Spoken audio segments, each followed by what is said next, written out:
Welcome back to Marketing Champions here on Daily Ad Brief. I'm Howard Walpoff, your host. Again, we're talking about marketing with great marketers from around the country. And today we're in Arizona talking to Kathleen Celmins from Financial Advisor Content. Kathleen, welcome to our conversation today. Thanks so much for having me, Howard. Well, it's a pleasure, and we're excited to learn more about you as well. So you've been involved in marketing for a while. Why don't you give us a sense of how you get started in the industry? You know, to be honest, it was an aversion to making cold calls. Almost a decade and a half ago, I thought, gosh, there's got to be an easier way. I was in a job where I had to make 120 cold calls a day. And even though I was a much younger version of myself, it was still exhausting. And I thought that I could use the internet to start bringing people to me. And that's my origin story. That's where I got started.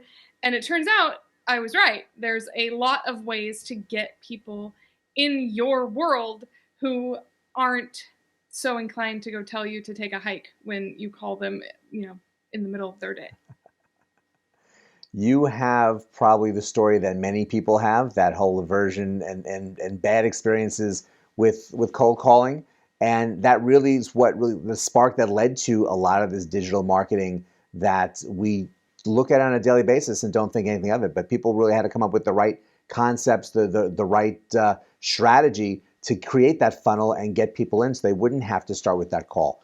How hard was it for you to figure out the process and what were some of your earlier successes? Oh my goodness. So I was working at a software company that was brand new and helped people with their farmers market management. So it was back-end office management software for farmers markets. And one of the things that I realized was that when nobody knew about us and nobody had thought that they had a problem that needed solving, I realized it was my job to create all this content around the kinds of questions that I wish that people would ask me.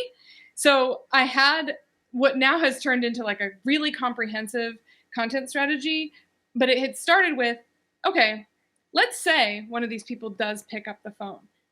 What do I wish they asked me in order to move the sale along?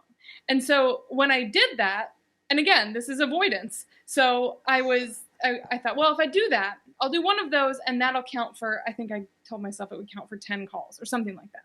And so every time I published one, I thought like, okay, now what else are they going to be asking? What else can we tell them? What are the problems that they're having that we can help them with? And through that process, I found that my phone started ringing. People telling me, oh, I need this software. I heard about this software.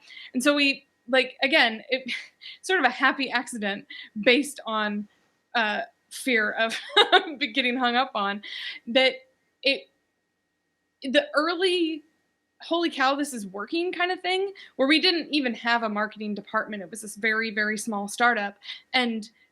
But now you're right, it's an entire industry.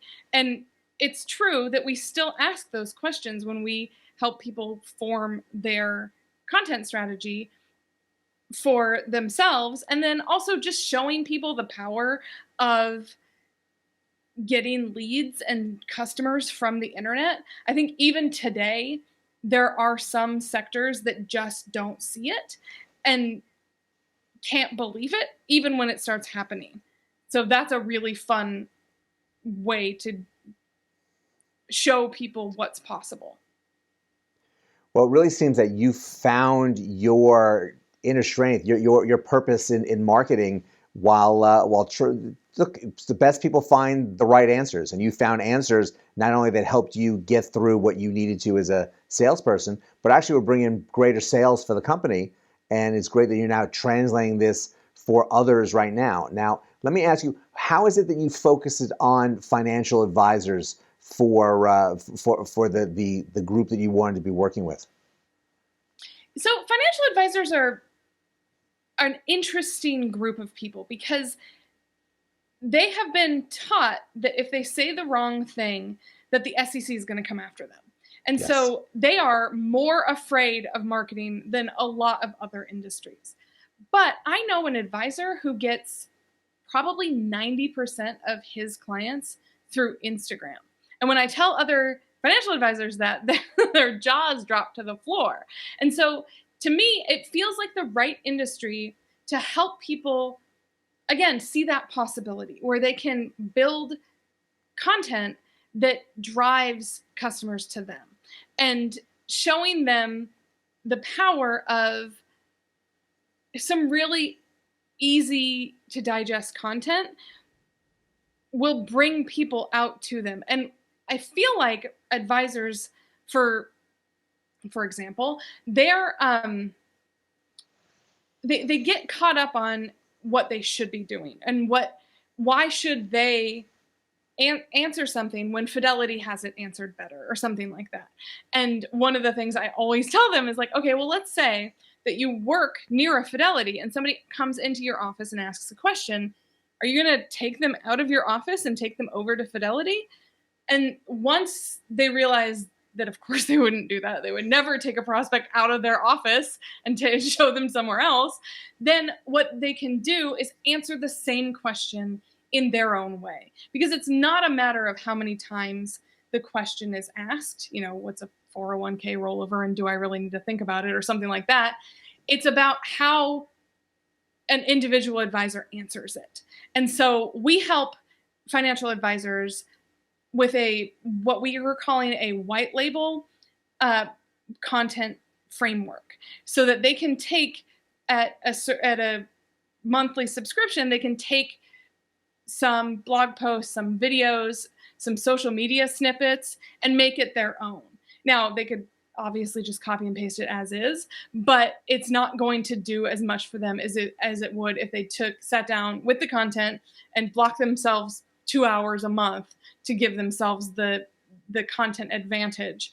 And I feel like advisors are also a little bit ignoring millennials and Gen Z, and getting content will help them bridge that gap, and where millennials are starting to look for advisors now.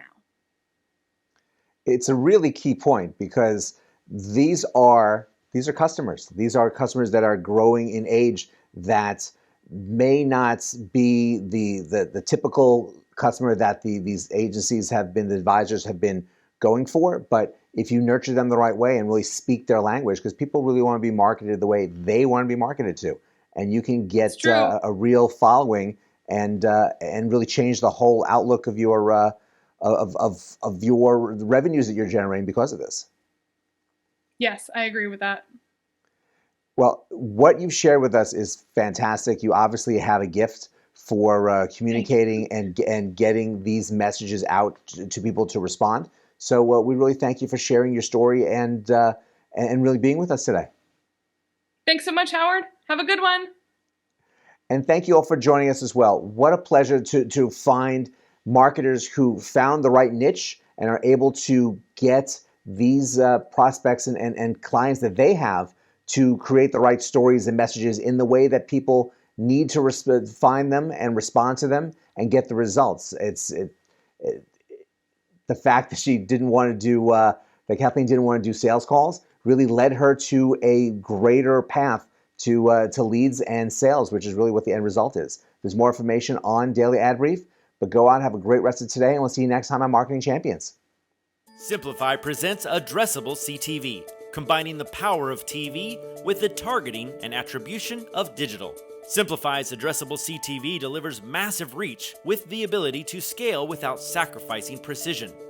TV buyers can generate incremental reach with household-level targeting, frequency controls, reporting, and insights. To learn more about Simplify's Addressable CTV and what it can do for your clients, visit simply.fi.